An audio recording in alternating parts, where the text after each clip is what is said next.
Салат, який народився опівночі. Історія Коб-салату. Глибока ніч у Голлівуді 1937 року.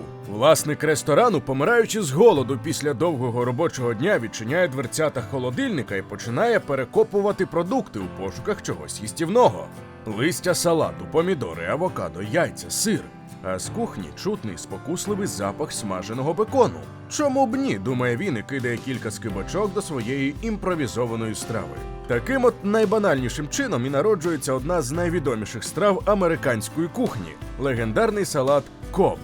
Але якщо ви гадаєте, що це просто ще одна романтична легенда про випадкове відкриття, то ви маєте рацію лише частково.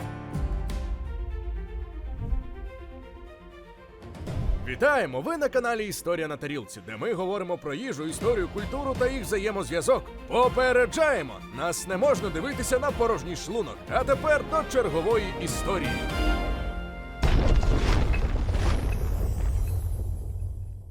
Як і у всіх найліпших голлівудських історіях, тут є інтрига, є суперечливі версії, є зірки першої величини, і є місце, де все це відбувалося – легендарний ресторан Браун Дарбі. Щоб зрозуміти історію салату Коб, треба спочатку познайомитися з місцем його народження.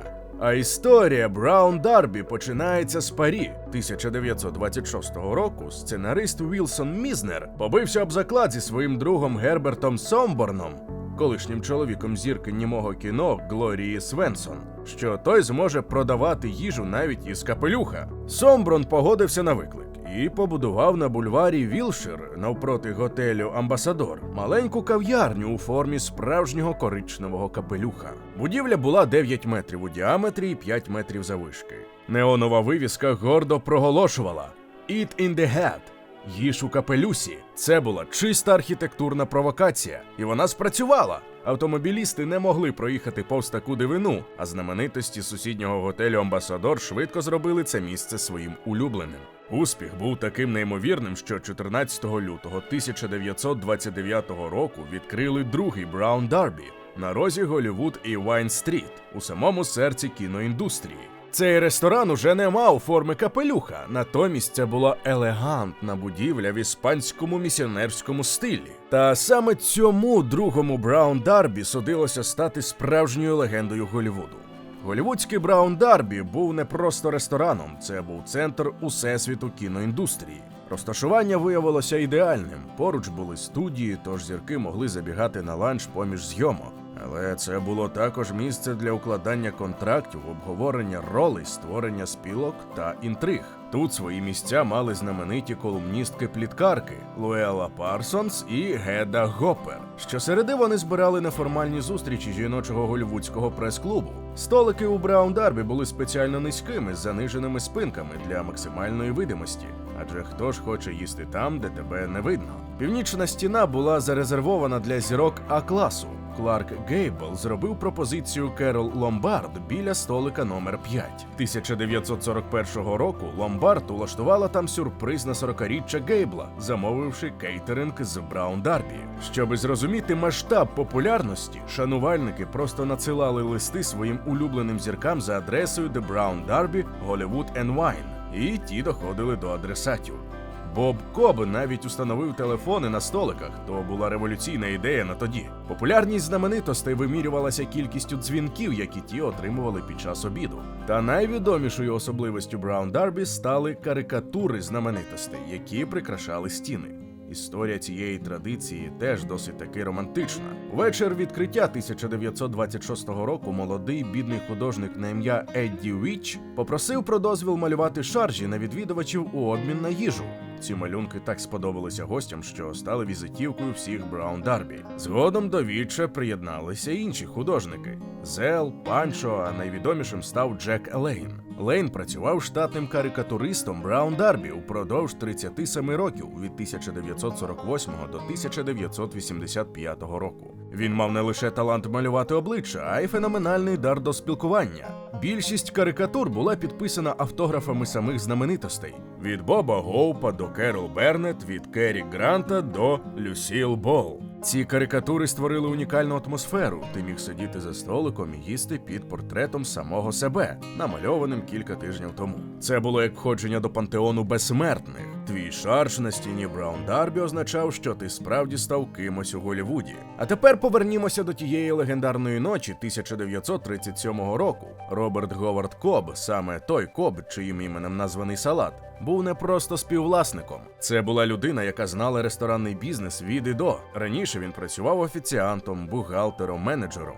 Герберт Сомборн особисто обрав його як свого наступника, тож після смерті Сомборна 1934 року Коб очолив мережу Браун Дарбі.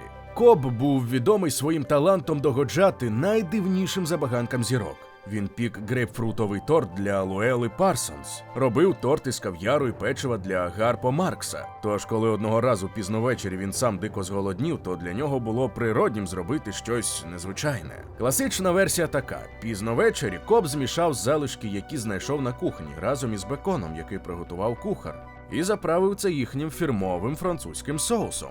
Але ось де починаються розбіжності в деталях. За легендою, Боб Коб поспіхом зробив цей салат із залишків для шоумена і власника театру Сіда Граумана.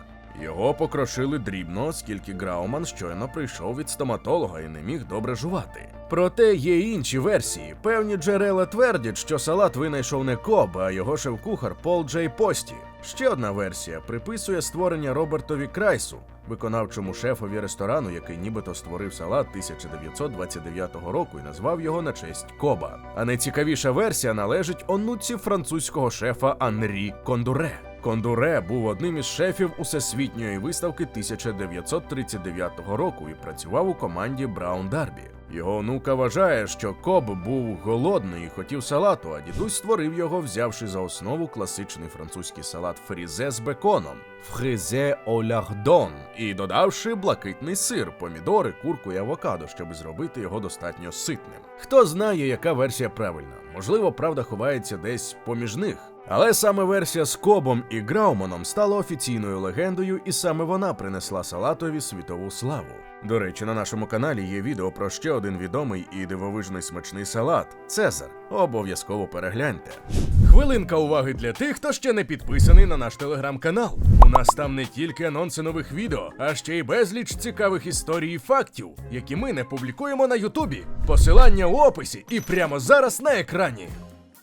Так от, оригінальний салат Коб – це не просто купа інгредієнтів, це філософія балансу і презентації. У Браун Дарбі використовували відварену курячу грудку, готували бекон до надзвичайної хрусткості, заморожували блакитний сир і натирали його до салату. Варили тверді яйця, дрібно шинкували зелень і використовували багато заправки. Інгредієнти укладали окремими смужками, часто акуратними рядками, створюючи мозаїку кольорів і смаків. Салат подавали на охолоджених тарілках і перемішували з французькою заправкою безпосередньо перед подачею, часто вже на столі. А французька заправка Браун Дарбі – це окрема історія. Це був червоний винний оцет із гірчицею, вустерським соусом і часником. Гострий, терпкий, ідеально збалансований. Салат швидко став хітом, а Браун Дарбі став не просто рестораном, він став символом. 1954 року Люсі Бол знімала епізод «I Love Lucy» просто в ресторані. А в епізоді «LA at Last» Люсі, Етель і Фред обідають у Браун Дарбі, сподіваючись побачити кінозірок. Саме в цьому епізоді американці масово дізналися про салат Коб. Але не все було так бездоганно. Наприклад, 1933 року Марлен Дітріх відмовили в обслуговуванні за те, що вона мала зухвалість носити штани замість спідниці чи сукні.